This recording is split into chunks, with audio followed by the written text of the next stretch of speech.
আসসালামু আলাইকুম, welcome to my channel recipes by Sara's mom. আজ আপনাদের সামনে নিয়ে হাজির হলাম নতুন আরেকটি রেসিপি। আজ বানাবো নুডলসের পাকোড়া। আপনারা এই পাকোড়াটি সন্ধ্যার চায়ের সাথে খেতে পারেন। আশা করি আপনাদের ভালো লাগবে। তো চলে যাচ্ছি মূল রেসিপিতে।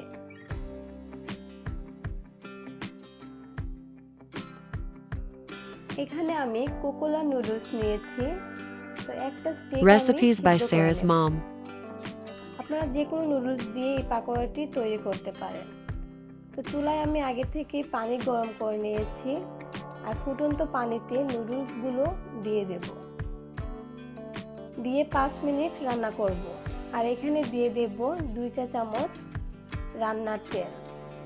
তেলটা দেওয়ার কারণ হচ্ছে নুডলসটা যখন সিদ্ধ করব, সিদ্ধ করার পর একটার সাথে আরেকটা লেগে যাবে না।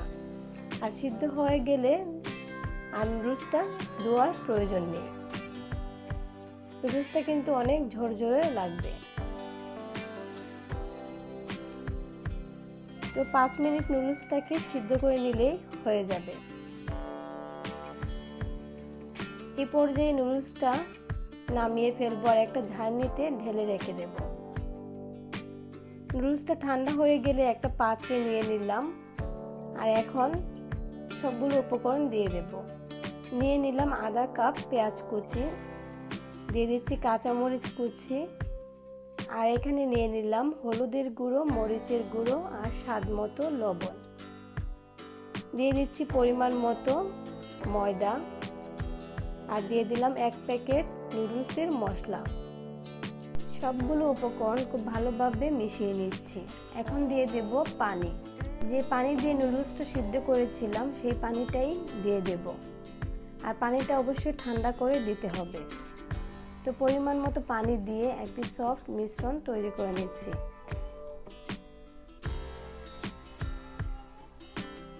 এখন আরও কিছুটা ময়দা দিয়ে দিলাম। এখানে আমি টোটাল আধা কাপের মতো ময়দা দিয়ে দিয়েছি। আপনারা আপনাদের পরিমাণ মতো দিয়ে দেবেন। দেখতেই পাচ্ছেন।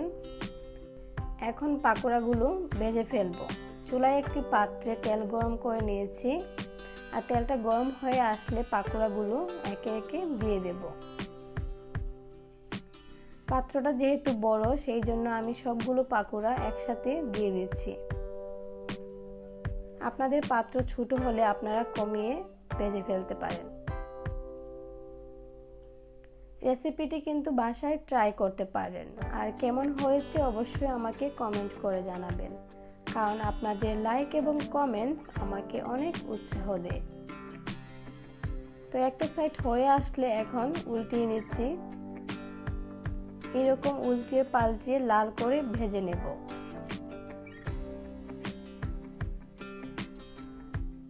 নুডলস দিয়ে এই পাকোড়াটা খেতে কিন্তু ভীষণ ভালো লাগে।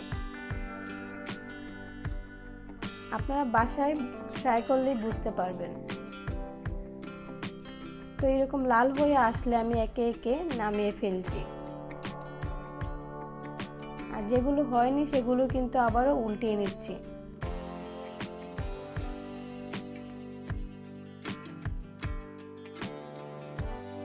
তো সবগুলো পাকোড়াই একে একে নামিয়ে ফেললাম। নামিয়ে আপনাদেরকে পরিবেশন করে দেখিয়ে দিচ্ছি কেমন হয়েছে। দেখতেই পাচ্ছেন পাকোড়াগুলো কেমন হয়েছে। খেতেও কিন্তু ভীষণ ভালো লাগবে। যারা এখনো আমার চ্যানেলটি সাবস্ক্রাইব করেননি অবশ্যই চ্যানেলটি সাবস্ক্রাইব করবেন। আজকের মতো এখানেই বিদায় নিচ্ছি। নিত্য নতুন ভিডিও পেতে অবশ্যই চ্যানেলটির পাশে থাকবেন। সবাই ভালো থাকেন, সুস্থ থাকবেন। আল্লাহ হাফেজ।